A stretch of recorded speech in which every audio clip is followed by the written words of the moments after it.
What is up, everybody? Welcome back to the Edge and Flow podcast. This is TJ Schwartz. I'm here with Lucas Burnley, and we've got a random episode today. We have both had full plates, and I've got some questions to ask you and maybe a few things to share on my end. But you told me some news Oh yesterday. man, this is this stuff is so interesting. Like how these situations work. I always say, like, if you don't want to buy a house, don't look at listings. Mm-hmm. And this is like falling completely into that kind of frame of mind, which is it looks like we have a employee. Nice. One, it's like a very, very good fit, like a pretty broad skill set. It's yet to actually start, but we're super, super excited. And we are actually sharing the employee with a friend's business. I'll give like more info on this, like as it becomes like more solid. But what I love about that is when you're small business, you don't always have all of the consistency, all of the hours to fully satisfy one person's requirements, like It can financial be spotty requirements. sometimes. Can be spotty, right? And there can also be times where like you need to pull a little more time or a little less time, or you're out of town or whatever. And so I had a conversation with a friend, and he basically had an employee with the interest. He's a knife guy. Knew about us like before I started kind of working with this other company. So really just like a good like cultural fit.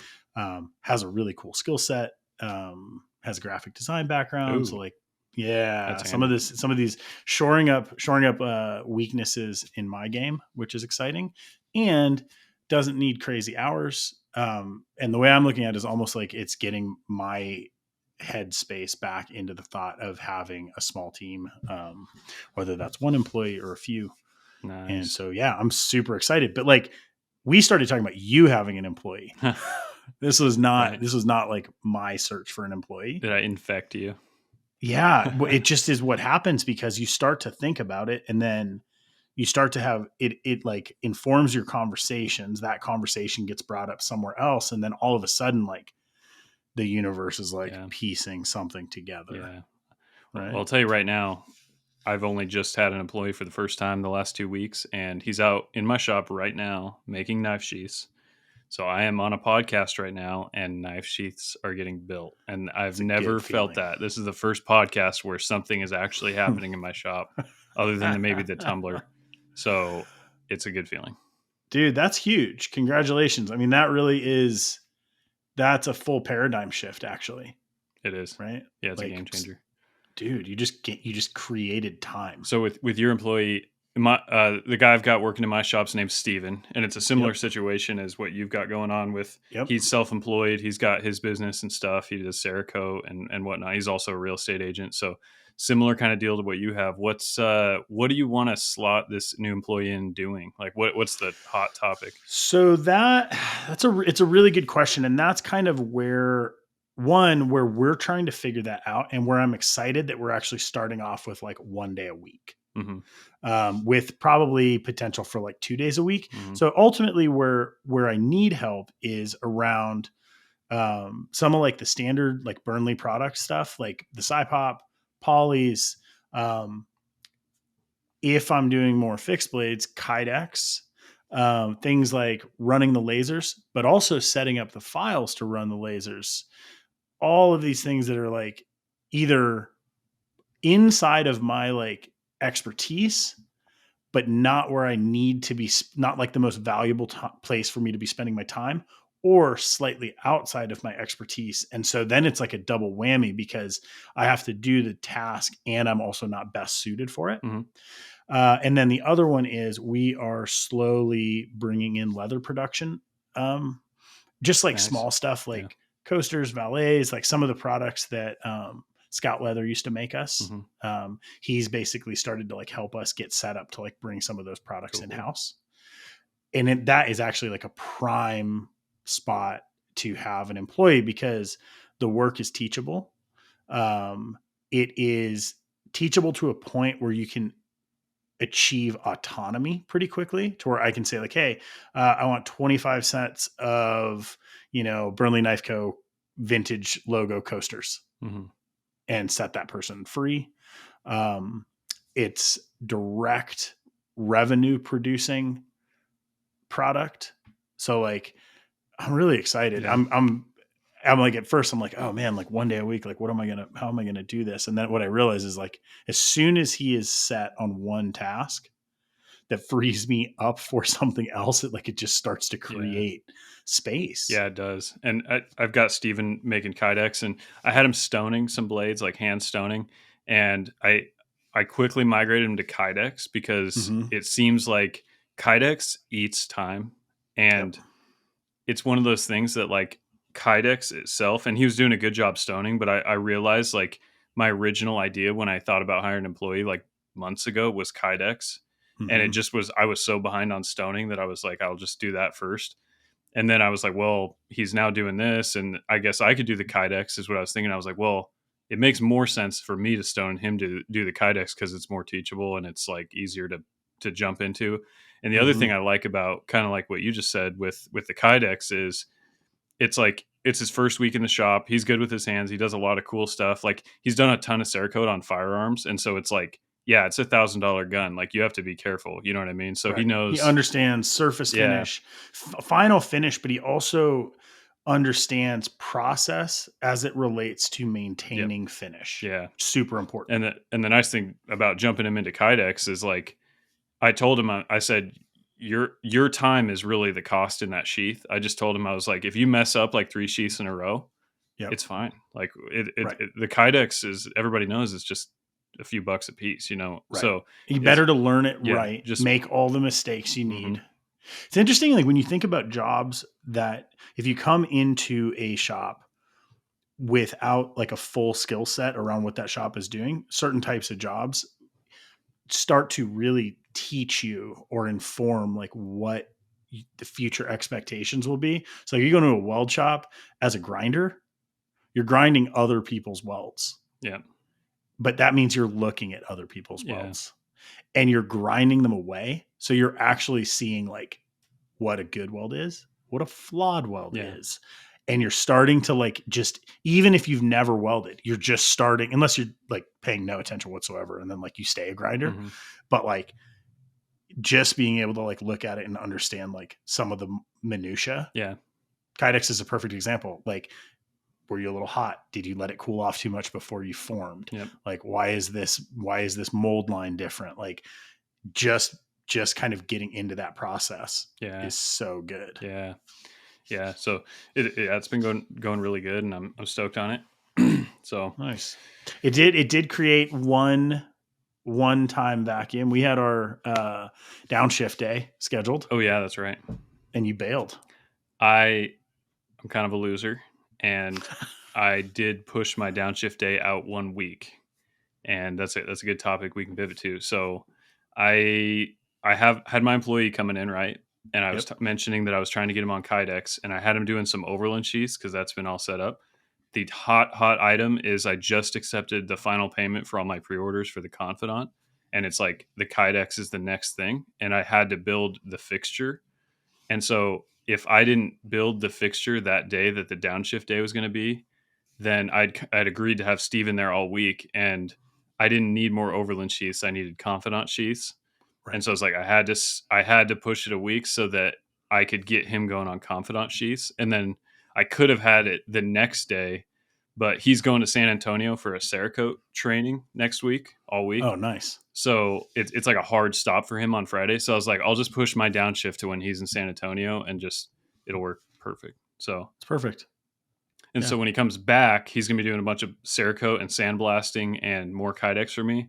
And I don't have any more things to make so that he can work. Like the things are now made, like the fixtures and whatnot. Everything's programmed. So Right. he's like got the keys to the shop now. He's ready to roll.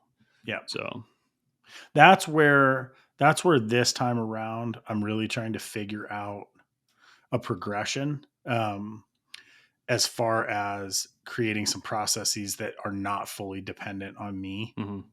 Like getting like the mini dad actually fixtured up and like running off the machine where like, okay, cool, here's the part, like we can make sheaths for it. Mhm. Because I've never had that with employees. It's always been, handwork based, or I was the machinist and we're finishing things by hand off the machine, which is fine. But this time around, I'm going to try to create like some more automation around Yeah. it, Yeah.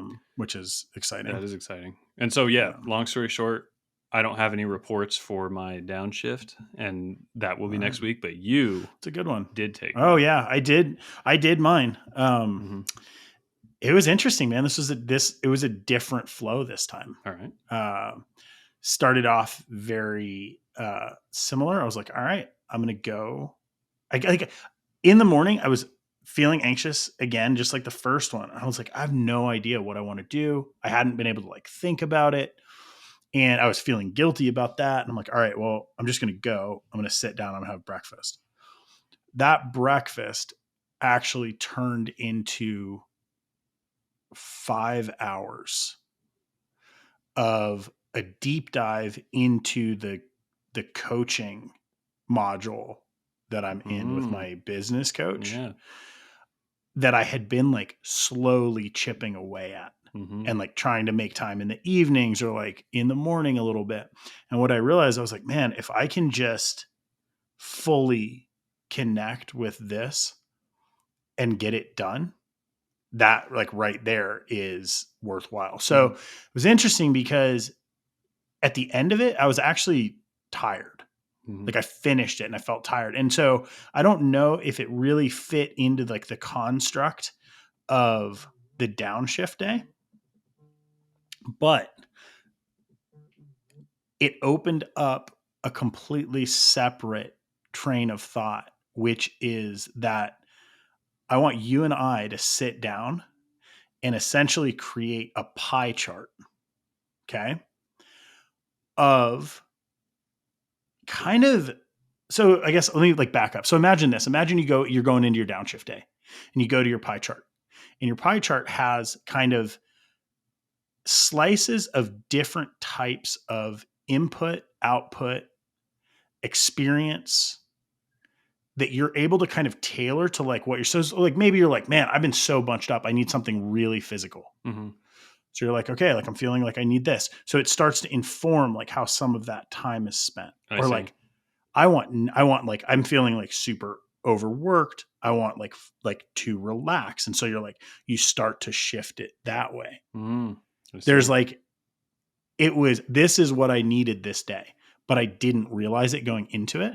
Mm-hmm. If I'd sat and thought for 5 minutes, I probably would have realized like, man, this is like just what like so on my mind, it's weighing me down. And sitting in like a cafe and just being able to connect with this is the best way that I can spend my time. Yeah, that's great to hear. I really look forward to having more conversations about the coaching stuff in Yeah, depth. it's super The interesting pie so chart you're far. talking about, that was part of the curriculum. Is that what you're describing? It is. Nice. And as I was doing it, I was essentially like, it was just like perfect transfer where like, okay, like we're looking at this on like a large scale, like kind of where we're at right now is like developing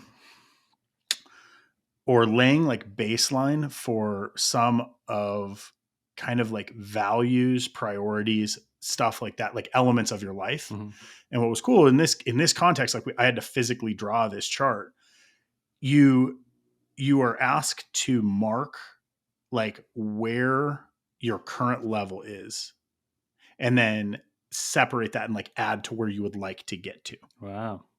I'll share it with you because Yeah, it was actually very cool. that's really cool. And you have elements. You're like, okay, family, career, creativity, physical health, mental health, uh,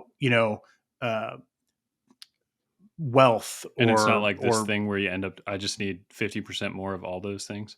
no. Was super interesting Yeah. to me because one, uh, I found that I created some subsets. So like what was a really interesting one for me, which was love. There's like this category for love, and I was like, huh. I split it into love that I feel and love that I give. Yeah. I feel 100% loved. It was the only field that I had 100, like where I categorize it 100%. But love that I give, I was like, huh, I feel it's like lower than it should be. Interesting. Yeah. It's just a cool thought Yeah, exercise. that's And I was like, man, we're that's literally looking at these days where we have kind of open-ended potential. Just by putting a few pieces in place, I think I could get a lot more benefit out of it. yeah. And that's what we're trying to do. Yeah. No, that's fantastic. I really like that. I'd love to see. I don't know if it's like shareable via like Yeah, screenshots totally or something, shareable. but Yeah. yeah, I'd have fun playing with that. I love introspective. Like when I was young, I was really into taking those. I mean, not the real spammy quizzes you see on like Facebook, Totally. but Yeah. like the more semi legit ones, like personality tests and stuff, because there's just so much you can learn about your own mind. You know, Yeah. it's Myers-Briggs, stuff like yeah, that. exactly. Yep. Yeah, that's fun. Yeah. Pretty good. And then so basically after that, like I ran it out and I was like, all right, I tailed off into some of the things that I didn't make time for the first time. So I went to the library and I hung out and sketched at the library for probably an hour and a half. What was interesting there was that there was like 3 people spaced around the library, like crafting, building something. Like one guy was like doing like these weird like Mardi Gras hats. Another woman like had like big like knitting out. I was just like sat by like a big picture window. It was great because it was super calm. I could kind of go back and forth between like sketching and then like going and randomly like looking through a section of books. Really, really enjoyed it. That's cool. And public, weird thing about this day was other than ordering food or drinks, I never talked to anybody.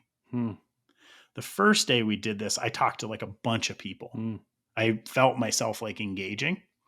Today or yesterday was like completely the opposite. That social pie chart piece was smaller at this point. Yep. Yeah. Yep. Exactly. That's it. So if you know, hey, I'm feeling like I need some social interaction.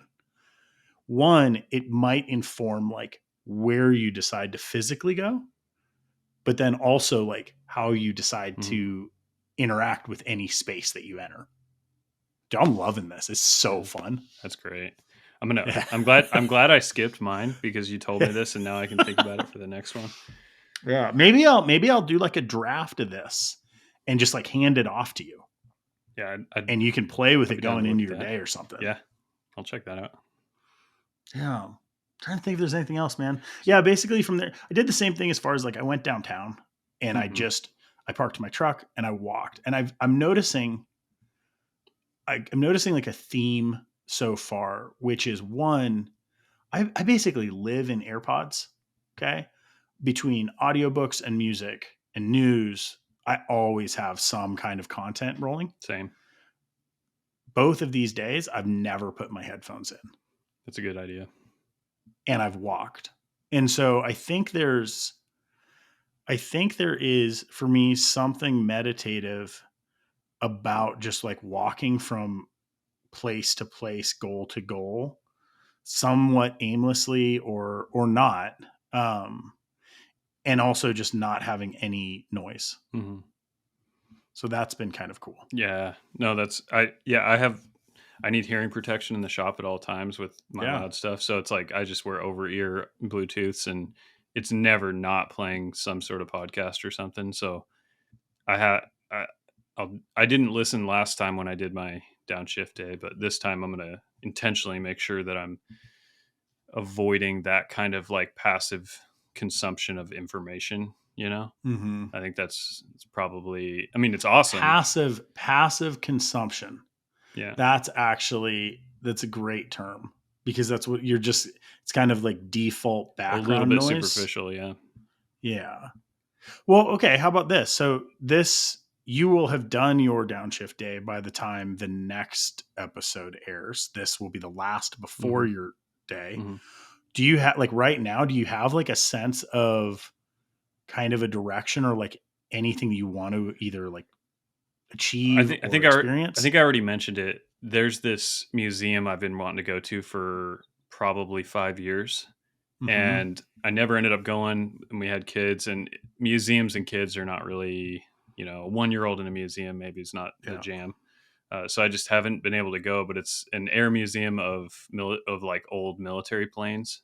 I think I'd already mentioned this, but I want to go there and just soak it in. And then in that area, it's in a couple, like one or two towns over. It's a bigger town. It's Nampa. Can't remember if Mhm. it's in. It might be Caldwell. I don't know. They're like right next to each other, They're but all right. Yeah, it's like one big yeah, town basically. yeah, Nampa, Meridian, Caldwell, yeah, like all right in that road. yeah. So I'll probably meander from there. I don't want to. I probably don't want to get a list going other than I want to Yep. see that museum and there's a cool breakfast place there. So That's like start with that. perfect. Hmm. Yeah, and that's I guess that ultimately, even with like this chart idea, it's not a list. It's not. I don't think I see it for Hmm. myself as a list. It's more like acknowledging either an intention or like diagnosing like mindset going into it. Hmm. Yeah, Right. yeah. That's really It's like a fun. pre-flight inspection. You're just like how the old Kind of. flaps moving. You know how's the landing gear? Like what what hurts? What's like Totally. bothering me? What's lacking? Like Yep. it's easy to brush that off. I mean, you get busy and you just kind of go. You just go. You know. Well, this is, I guess, relating to like our first part of the conversation, or like the employee thing, where you have these experiences that start to like inform paths. If I wasn't doing this coaching, I wouldn't have had. I don't think I would have had this specific like like awareness, Yeah. right? Like I Yeah. don't think in pie charts or graphs, but the accountability, I think, of the program and kind of just like like what I'm seeing as the process is the product, Hmm. right? So it translates to like other areas. And since this actually fits really well into, I don't know, not like personal growth or anything like that or business development, but there's something that we're seeking out of this, Hmm. right? Yeah. So I think like it's like a natural shift. So like the more things you expose yourself to and kind of seek as, I guess maybe just seek. It's not necessarily about improvement or otherwise. I just think that you start to have those ripple effects and it starts to like carry over into other Hmm. aspects. I'm like, how cool is that? Hmm. Value added. It is. I I I agree. I look forward to it. I hope people out there are possibly internalizing this downshift thing, and I want to hear. I've heard some people talking about it, but I want to hear if anybody out there has experimented with this concept in some manner. Yeah. Definitely let us know. I like really want to hear. So you haven't like gotten any emails or anything from people who've like been like, hey, I did it with you guys. Not yet. Have you? Not yet. Yeah. I've had people say, like, "Oh, that's a good idea. I really like that concept," but I haven't heard the confirmation that, like, yeah, this Saturday I did a downshift. You know, I want to hear that. So Hmm. somebody out there, I know you're thinking about it, Do it. but Just do just do it. But on a complete tangent note, there's another thing I want to bring up today that's Lay it on me. kind of calls back to last week's episode about CAD. Fusion was down all day today, Oh, completely. So it was like anybody using Fusion was out today. even working offline. Uh, I think I don't want to speak like out of turn, but Sure, sure, it sure. was like I tried to use it. So here's the thing: you sent me that Nova One DXF, and I Yep. wanted to print it this morning so that I could have it for this episode. And I Fusion, there was no chance. I yeah, it Wow. wasn't working. So like I would bring it and it would kick it into offline mode, but it was like a lot of the files are stored in the cloud, and then the one you sent me is in the cloud because I haven't gained access to it yet. And even the Right. website of Fusion, where you would like log in and look at stuff, almost like a Dropbox type look, that was down. And so I tried it for hours. I mean, I would like go work in the shop and come back in like an hour later, and I basically gave up after a few hours. And so that is it's the first time I've seen that happen to such like a stunning degree, but it's the biggest critique of like the cloud-based system that Fusion has. Sure. So it might, for me, it's okay because I don't really, if I lose Fusion for a day, there's really no scenario where it really affects me that much. Right. But there are shops that are probably hurting today because if you were a job Definitely. shop with like Ongoing 15 project. employees and Yeah. all your computers went down and you had all these hot jobs that people were programming for. I mean, today is a bad day for a lot of shops in the country. So Do you think there's a best practice that exists? So like say you and I were sharing we're sharing things back and forth in Fusion 360. Is there a point where you're like, yeah, that's super convenient. However, it's always good to like back that up by just sending the file in, you know, Dropbox or whatever else. And obviously it's not that everything couldn't go down all at once, but it's that if you had actually had that file, you would have been able to take it into SolidWorks. yeah, No problem. yeah. But So it lived in Fusion 360. well, and that's why I almost reached out to you, like, hey, will you email that to me? And then I realized you won't be able to get to it because Fusion's down, so it's blocked on the sender and the receiver. I feel like I may have actually saved it. I'm still not working like fully Fusion based. Mm. So I'm used to saving things to my hard drive. Yeah. And then I do like sync it with like my Google Drive, and then I like get my USB and like make a copy because I'm scared it's gonna crash. It makes me want to do that because you can export everything you have in Fusion to a hard copy to like your hard drive.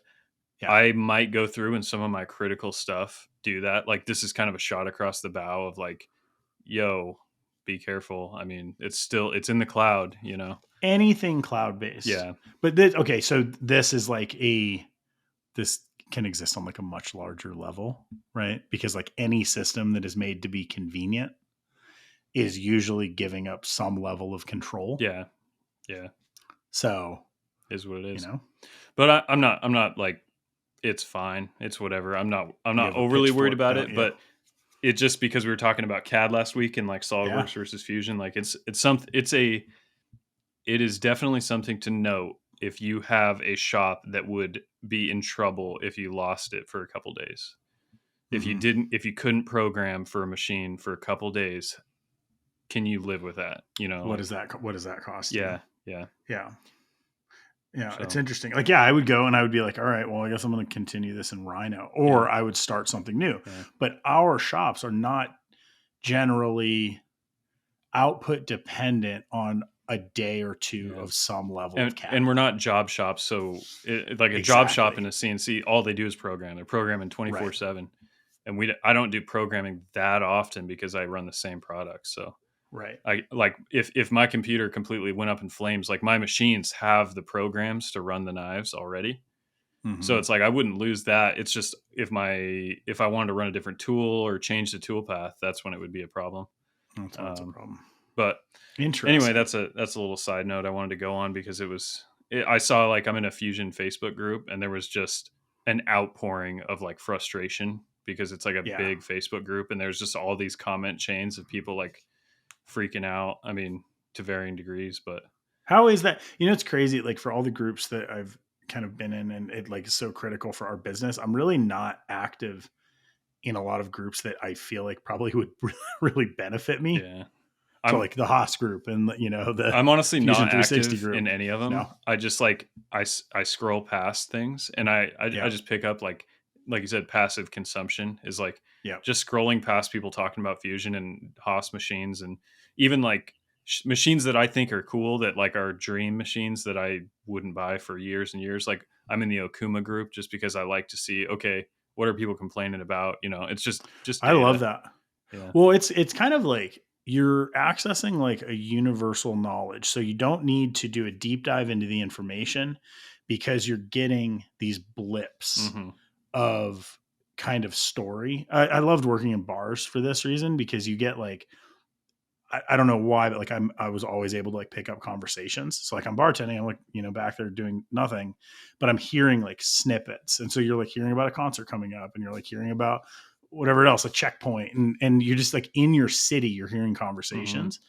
And I think that expands pretty well, like with things that you have a general interest in, Yeah. Just having I love having at least some knowledge about anything there is, which is a problem. I know. It's like almost if a human being can find it interesting, I probably would enjoy like a passive knowledge of that thing.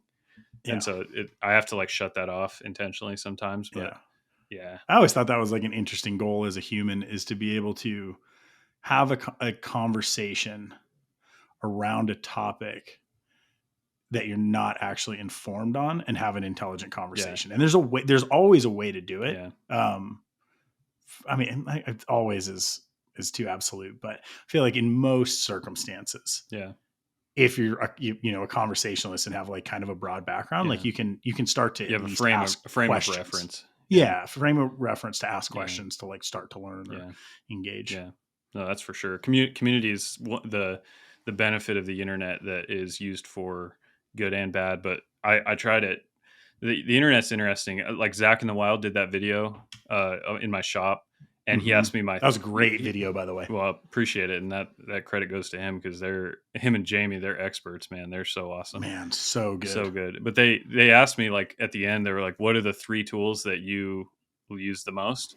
And the third tool I said was my cell phone, which is a weird thing to Totally. throw in there, but the internet is like it's like a blessing and a curse. But if you use it as a blessing and you're like disciplined with it, holy cow, dude! It's the internet's amazing. I mean, what the things that you can accomplish, like the ability for me to learn passively about all these things is something that is amazing. And so I even get in the trap though, like a lot of people do, where I'm consuming things that it's worthless information. So you Totally. have to like really be intentional when you're Yep. using the internet. But I generally like the internet and I try to curate it to be productive. Well, and the phone, I mean, the phone thing, it's like even calling it a phone at this point is ridiculous. So this is a ridiculous like aside, but like I'm wearing a wrist brace right now. Hmm. So we had a super busy like week and a half, as far as like just I was on my phone a lot. It was back and forth conversations. It was just kind of nonstop. And I actually like got, I think, like mild tendonitis. No kidding. So yeah, my thumb Dang. is like toasted. Ouch. Crazy. Yeah. Okay. Because it's always there. It's so easy just to like pick up and start typing. Yeah. And I'm doing work that there is no way that I should not be doing at my Mhm. desktop, Yeah. but it's there Yeah. and it's always It's accessible. the internet's tough. I know. It's It's yeah. just, well, it's like you just have this personal communication device Yeah. that is also, the best library in the world. Access to the universe. It's like Yeah. the I'm not Alexandria even messing with library in your pocket. Chat GPT. Yeah. Did you hear it? Chat GPT 4 just passed the bar. Yeah. You sent me that It podcast and it passed is the bar. sketchy. Sketchy. That is just wild. Just wait till it passes the ABS Master Smith level. Oh man. Oh Then man. we're really screwed. Yeah. Oh, it's coming for Nick Rossi. Yeah. I love it. You tie that in with like Boston Dynamics. Yeah, geez. And you get like don't even go there, man. Super Smith. Don't. Yeah. They can do backflips. Yeah. No kidding. So another tangent, and this is a very tangential episode. We just call these like tangent sodes. Yeah, the whole everything. But I just felt like I had a lot to talk to you about. But anyway, the next thing is I wanted to talk a little bit about the pre-orders that I took because I just kind of closed that loop. And we've talked briefly in the past about, how to sell a knife and ways to sell a knife, pre-orders versus drops and stuff. Yep. The pre-orders went well. Like, I think it was solid. I didn't like it, honestly. Really? I don't think it's good for me. I wouldn't do it again. Okay. So let's dig into that a little bit. Yeah. Same reason a lot of people would talk about with the pre-orders, where it's like, if you, I mean, with a pre-order where you're only taking partial payment like mine, you're not too on the hook. But like, I probably am about a month overdue on like what I kind of softly estimated the timeline to be because of the surface grinding issue we talked about way back when. So I was able to catch up from that. I lost almost 2 months to that. And then I only ended up a month behind because I was able to get going after that. But it feels weird to be behind even a soft deadline. And I don't like that feeling. And then also, I heard a phrase. It was actually the podcast you sent me, that Hard Fork podcast. He said, he was talking about, they were talking about AI, and they were talking about how these companies like Google are talking about their programs that they're creating that are AI, but they haven't released anything yet. And Yeah. he said a phrase, he said, ship it or zip it. And I internalized that. And I was like, that is the best phrase I've ever heard. And it's like, I know I've had conversations we both have with CRKT about this, and they're all about this. And Yep. that is, you tell people about this thing when you are ready to sell it and ship Right. it. Yep. And you don't say a word until you're ready to ship it or zip it. And that is my new motto going forward, because I think launching it in December and then kind of having this like slow, protracted like pre-order situation, Mm-hmm. I just don't think it's like, it's not fun. It's Yeah. not like, I don't think the customers are, I mean, I think they're going to be happy to get their knives and all this good stuff, and it's not Mm-hmm. terrible, but it kind of takes the wind out of it when you're like, yay, new knife, see you in a few months. It's like, Yeah. well, I don't know.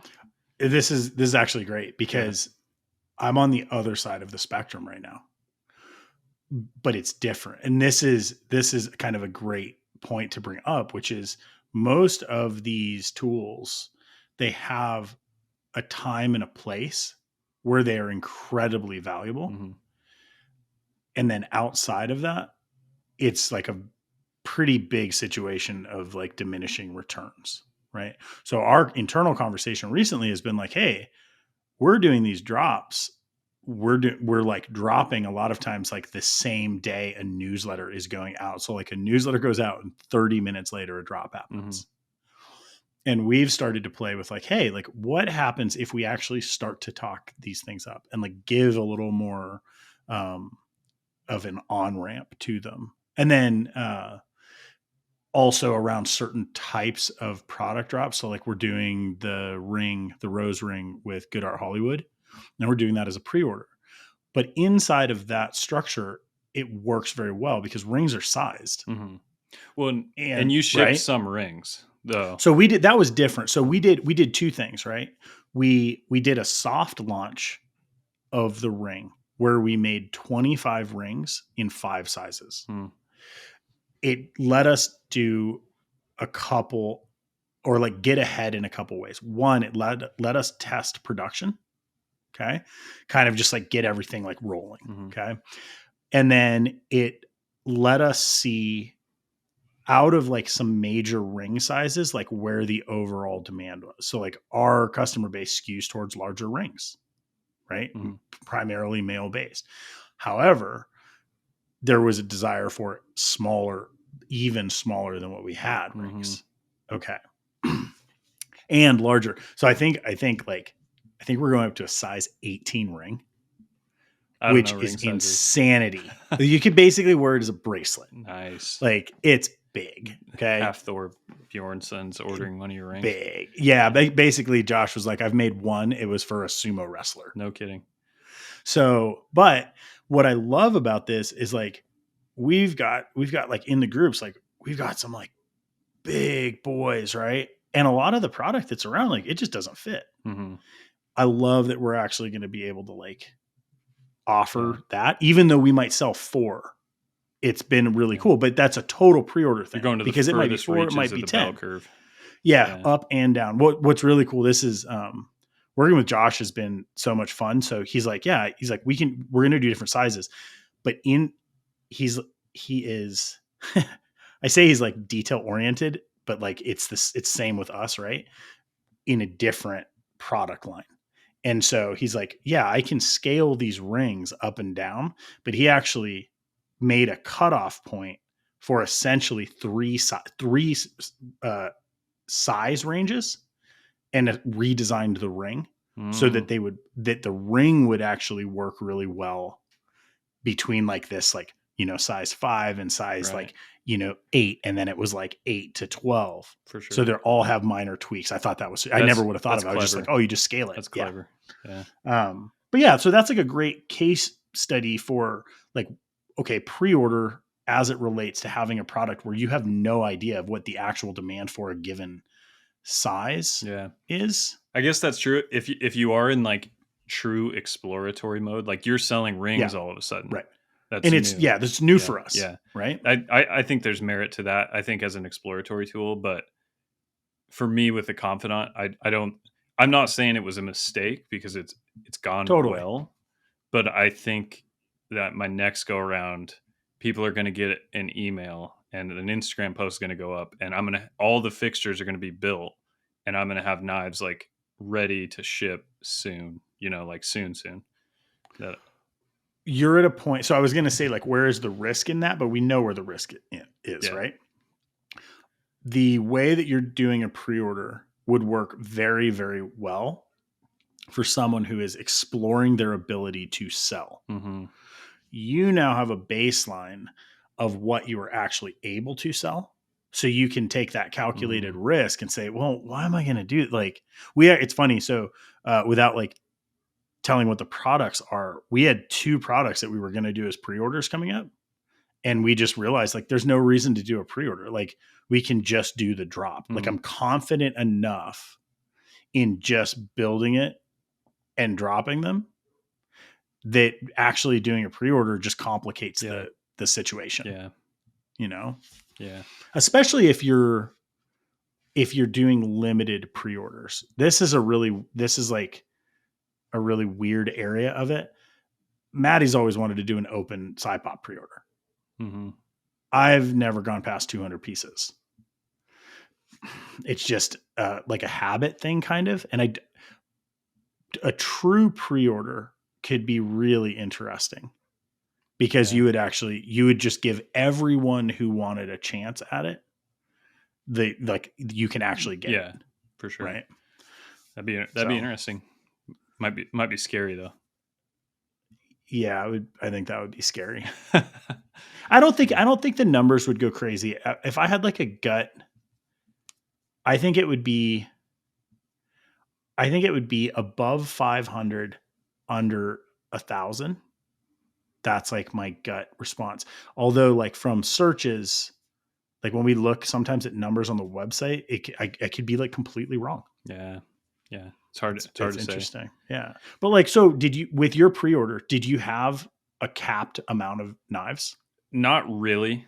Like I Okay. had in mind some like I have a lot of confidence in the pipeline, so I had Yeah. like a lot of room to go. But I launched the pre-order not expecting to sell out, and I didn't sell out. Okay. But I wanted this pipeline to be deep and long. Like Yeah. I bought like there's all of the confidants for this entire year are in the pipeline right now for me. And Oh, so wow. if I sold them all in the pre-order, I would actually be bummed because it's like Right. my build schedule and my like planned year involves the amount of knives that I have available. So it's like if Right. I had to go 11 months without having any knives, that would be a bummer. Yeah, that would be rough. Almost so all of the knives for this entire year of production are in the pipeline except for the Nova one. That's the only one that hasn't started yet. Wow. So that's how I wanted to start the year was like like in order to have an employee, I wanted to feel like there is no amount of work that they can do that they're going to work themselves out of a job. Like I wanted Totally. it to just be like a rope that never ends, keep pulling. Oh So man, that that is cool. so it's I've been happy with that decision. It feels good. I feel secure because like right now I can do probably several months worth of work without bringing any more material in, without like going any other Yeah, that's good. directions. Like, and that's just secure feeling. I don't know. Do you think of like dollar cost averaging materials? Uh, I know dollar cost averaging from a stock standpoint, but like Right. explain. So dollar cost averaging is you're always putting a small amount of money into materials, Oh, in this I see what case you're materials, saying. Yeah. or into like if you're doing it with stocks or some type of investment, you're just saying like, Yeah. okay, instead of trying to like wait until there's a low and then buy, Yeah. $500, I'm just going to put $100 every weekend or every month for the Yeah. entire year. It's kind of like SVB collapses with their bank and everyone's buying Yeah. precious metals and we're over here buying Magnacut, which is Right. as That's close as we can get to a precious metal, I guess. legit though. Yeah. I mean, when you look at Yeah. materials, so, okay, if you say you forecast or you look at what the material market is. So like we see, okay, there's, vintage micarta.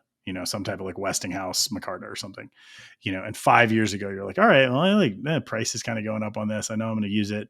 I'm going to make sure that I buy like a piece at every show. Yeah. It's like a really Yeah. basic version of Yeah. this. You would actually be in a really good position now. And so like steel prices at this point, like hardly anything ever goes down. Mm-hmm. So you don't want too much of anything, but at the same time, like I feel like not letting your stocks go to zero before you then fully restock Yeah. anything. Yeah. So I do this with screws from tie connector, screws and pivots. I never let my stock go to zero before I order. One, they're expensive. Two, he's a human with employees and machines, and Takes like time. just because I need a part doesn't mean that part is there. Yeah. So it's like a tactical reload for supplies. Well, it's Kanban is what it is. Yeah, Kanban, I guess, right? Yeah. Yeah. Well, go ahead and use that fancy word. Yeah. So you basically are then. Well, I ordered all that material because I wanted to kind of, prime the pump on multiple models at once. Yeah. And it's going to become more staggered because I was priming the pump on like 4 models at once or 3 models at once. And they're not all going to run out at the same time in theory. Yeah. So I'm going to be restocking and trying to keep material like 3 to 6 months out ahead of me at all times.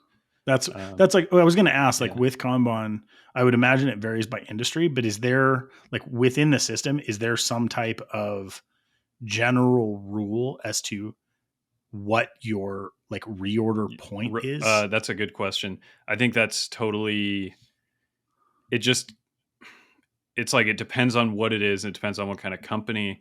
I think there's probably some algorithms and some like advice you could read into on that. But for me, I just started with, I basically said, I want enough of it. I don't Kanban my steel right now because it's not really that necessary, but like I Kanban everything else. And everything else, I was just like, I'm just going to have enough for 100 knives in the backup and 100 knives that I'm eating through. So at any given time, I have between 100 and 200 knives worth of inventory on like screws, clips, kydex, all these things. And then when I get down to 100, reorder. So it's like, that's the minimum essentially. And there's a couple things I think I'm going to have to up that, like scale up. But I think you just have to start somewhere and figure out which things need to be more than that and which things need to be less. And that is just like, how fast are the delivery on these items? Because like my barrels, and how high is the risk? And is there you really don't want to get too addicted to like going up in quantity to save money per part, because it's easy to be like, I'll buy 10,000 of these screws. The whole idea of lean manufacturing is to avoid that addiction of like stockpiling and to actually pay more money at lower quantities. But sometimes if it's a steep drop, like you might want to hit a certain order quantity minimum. But I think it's just play it by ear. But for me, 100 knives in inventory, all the stuff that I'm using that I'm Kanbaning is like, I can literally just order. It's not custom stuff. So it's worked for now. But like black kydex, I had to bump up my volume on because I changed my website around to where black is the default. And to get away from that, you kind of have to opt out. Yep. And so black has suddenly, a lot of people, they just want a sheath. And so like, yeah, I'll just take the black. And so I end up with way more black. And so it has become, it wasn't enough, like the ratios that I had compared to the other colors. So I just doubled the Kanban inventory on that. What options do you charge for? Right now, nothing. It's all the same. Interesting. Yeah. I was charging more for Cerakote. And then I realized just this week with my employee in the shop and just kind of investigating some of this further, Cerakote's less labor than stonewash. So, and now that he's working in my shop, like I would rather give him the knife to go Cerakote than him have to stone it, blast it, tumble it. It's actually easier for him. So it was like having him in the shop was the light bulb moment of like, I shouldn't be disincentivizing Cerakote because it's actually less labor. Totally. So makes perfect sense. Yeah. So it's all the same. Nice. Pretty cool. So it makes it kind of easy. I mean, it's like super easy. Yeah. Your whole system is pretty seamless at this point. Like from like production to like, user interface is all pretty good. I'm pretty happy with it so far. Last year there was some rocky parts of like it's a weird thing, but trying to get the wording on the website, Oh yeah. particularly around the sheath ordering, Hmm. to make the most succinct, perfect sense where people weren't like misunderstanding it or something. And that's actually why I ended up going with the standard sheath option, is Hmm. because I want it to be like if you didn't read anything on the page and you just clicked buy and you just clicked on colors and finishes and you didn't read any of the text and you just click buy, you would get a good sheath. Totally. Because what I had before was there was no standard sheath. You had to like add it to the cart with the Oh knife. yeah. And there was a lot of people Complicated. that just wouldn't order a sheath, and And you have to reach back out I to don't know if them. they did that on purpose, you know? And so Yeah. That's a very good that solve. was a problem, Right. because the big problem is I have too many options for my website to support all of the knife options and all of the sheath options. Hmm. It's like it can't be held on a single product page. And so I needed to have two product pages. So this is like the solution to that is you get a right-handed black on black sheath. Oh, that's great. Yeah. And then you can get Well, that's such a basic. It makes sense like once you actually think about it, but when you're first setting it up, you just think like, oh, like yeah, if you're ordering a knife, like clearly you're going to click on this field mhm. that is relating to a sheath. We've found over the years like we have to actually kind of design things with the assumption that people are not going to read the Well, text. and part of it is international customers do that. I mean, there are Yeah. people that they just don't, maybe they don't even speak English. So Are you doing a lot of international yeah, sales? yeah. You know Large, why? large, One of the reasons why? Because you're offering it, it's which true. is awesome. It's true. A lot of brands just aren't Yeah. doing it. I've had good luck. I mean, Yeah. I've had really We good do luck. too. Yeah. Sometimes it's like a little bit of a complication. Sometimes like we have things returned every once in a while. But I feel like from a community standpoint, like the support is there. hmm I want them to be able to get our product. Probably 20% of my orders are over the pond. Not, Dude, and not, not Canada. Like, that is a huge yeah, number. it is Is there any one country that like sticks out? France. Really? So a YouTuber who is it's a French speaking YouTuber. And so I've watched the video, but I just had to subtitle it. But he reviewed the Overland. And I don't know if it's all that video, but it seems like there's been kind of a circle of people buying the Overland in France. Oh, I And love so that. it's like France is probably 5x the next country on the list. It's like I've just been shipping to France like There's a crazy. great conversation there around like it, as far as like advertising, I suppose. And like we just kind of everybody kind of stays in the same streams for the Mhm. most part. And you're like, well, if you're gonna have a knife reviewer, like, sure, like have a knife reviewer in France. Like Yeah. that's gonna open up something different. Yeah. France has a cool knife culture too. It's a like I don't know if you've ever like seen any of the magazines from over Mm-mm. there. There's like this combination of like really technical stuff and then like super like kind of like rustic. Like, do you know who Fred Perrin is? I don't.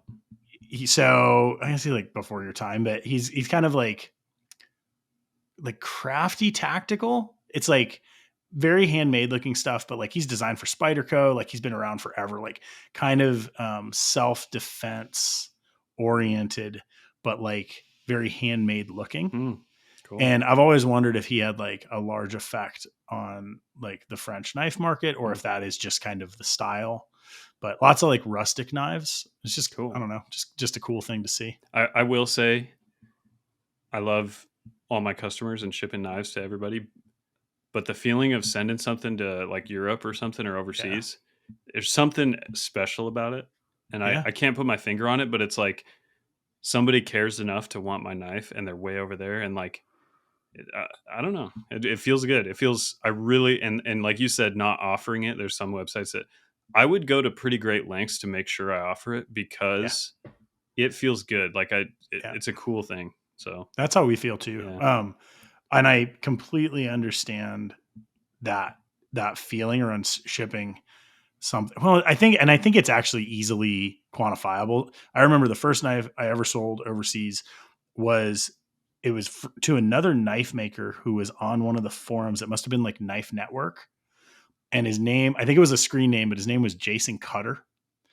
And he was in Australia. And I just remember like I packed this knife up and I sent it over and I was like, holy cow, there's like a piece of me that will exist in a place that I've never been and like doesn't have like an expiration date. Like Yeah. this thing could just last. Yeah. Yeah. I mean, it's that's cool. like in history that's like a pretty rare thing. Like sure, like things could be like, things make their way around like the world, but not at the same Yeah. like speed. Yeah. I don't know. That's Yeah. nerdy, but I think it's cool. Yeah, it is. It is. And virality is just weird too. Cause like a lot of the marketing that I've been doing is like you could call viral marketing, Yeah. the YouTube and Instagram type marketing. And so it's weird how it'll like catch fire going a certain direction and you'll just see orders coming in from like a certain country or a certain Yeah. region or a certain, Oh, I love that. it's so weird. Cause like, for example, on Instagram, you know how sometimes Instagram, it'll just, all of a sudden you'll just get tons of likes and followers for like a couple weeks and you don't really, there's no reason. It's like Yeah. the algorithm just kind of like gave you a cookie. Bumps you up. That happened in like January of this year to my account for unknown to me reasons. And I was looking at the list of over the last 90 days, like people who have followed me and what countries they were from. You know what the number 2 country that followed me was during that like weird Instagram boost? Iran. No idea. It's the Really? number 2 country behind the United States. What? And I'm like, so Instagram, the algorithm favored sending my content to Iranian people on Instagram. That is so And interesting. yeah, and I'm like, why? Like, So I don't what do you think? understand. Like okay, so there's something that started to get like traction. Mhm.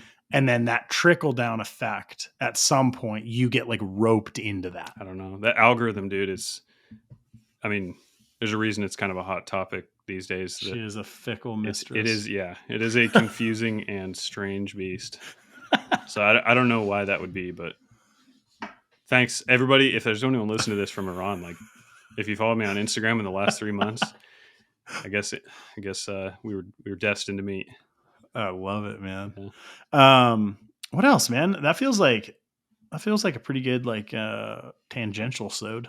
That kind of sounded Yeah. good. We always have a hard time naming these episodes because we don't usually have a name before we start. And I usually like at least once or twice during the episode, I'm like, yeah, this is what we're talking about right now makes for a good name and like a good soundbite. This one, I don't know. I'm like, I don't know. Here's one more question. Anything right now that you're super excited about? super excited about? Yeah, just in general.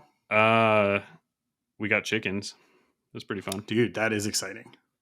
Yeah. Are the I'm kids less losing it? excited about it than my wife, but like the fact that the kids are so into it makes me excited about it. It was like once I saw the kids playing with them, I was like, yeah, this is cool. This is good. That is cool. Did I tell you we got a cat? You did. Did I tell you that we got a second cat No. because the first cat bailed on us No. and went home? And then I walked down the street looking for her and I ran into these people like outside on a porch smoking who were like, why are you looking for our cat? Really? Crazy. She lived with us for a month. She was chipped. We took her to Animal Humane. Animal Humane reaches out to the owners. We never hear anything. We're like, cool, I guess she's our cat. One day, door opens, she takes off. Maddie and the kids are losing it. I go look for her, and she lives one street over and just like went home. Crazy. Cats are amazing crazy. with their homing abilities. Dude, it's freaky. It was wild. And so like you just realize like I guess she was just cool. She was going outside every day. Right. So what is cool though is that I'm kind of allergic to cats. I don't know if this is actually cool, but we got a Bengal, which is awesome. Nice. They look like tiny little jaguars and have spots. I want to see a picture of it. Dude, she's rad. Yeah. Totally different personality. I'm not really a cat guy, but yeah. I did tell you about the cat we just got. No. This is another tangent. Oh, we're on tangent explosion. So you said Bengal. So like 4 months ago, my wife's always talked about getting a cat. I've always been kind of iffy on it. Me too. I don't know. I'm just not that into them. But the Pound, local little humane society type deal here in town, somehow reached out, I think, to my mother-in-law, and then like it came through the grapevine that there was a breeder of this breed of cat called Egyptian Mao that Oh like yeah. got, I think there was an elderly person that was breeding them. It got in over his head and just took like a dozen of them at once to the pound. And they're really rare and they're like Hmm. $1,000 cat type thing. And they were like actually paperworked cats. And he just gave them all because he was just beyond his wits, I guess. And Wow. they were like had a hard time giving that many cats away. So we went and we got one. And the one we got is one of the studs that was like one of the high value ones. And he was born in Russia. And the breeder Crazy. had bought him from a Russian breeder, and we have his passport that got him from Russia Dude, to the that's United amazing. States last year. So what I'm hearing is there's going to be a drop down for a Schwartz Mao Yeah. order But coming he soon. has spots like what you were saying, so I want to see a picture of your cat. Dude, it's pretty cool. Back to like on the cat thing, I've always had dogs. I've been a dog person my whole life. What I realize right now is that a cat is actually like a perfect fit. They're so independent and like they take care of themselves. Yeah. They're like small. You don't like have to walk them. And like we're busy. So this satisfied like a bunch of things all at once. Which was kids getting a pet, Maddie getting a pet without it really like fully tying us into like, having like a Yeah. dog. And I've always like, I love to train dogs, but I've always realized it's like so active. This is a Yeah. good fit. Next week we're going to talk about the ponies that we got for our kids. Okay. Oh man. Okay. Let's call All it right. before we go too All far right. down the slope. Yeah. Spinning All right. out. All right. Yep. Appreciate you all listening. Thank you. Thanks It's been a guys. good Leave one. us a review, email us questions, comments. Let us know what kind of cat you got. Yeah. Love to All hear right. it. Later. Peace.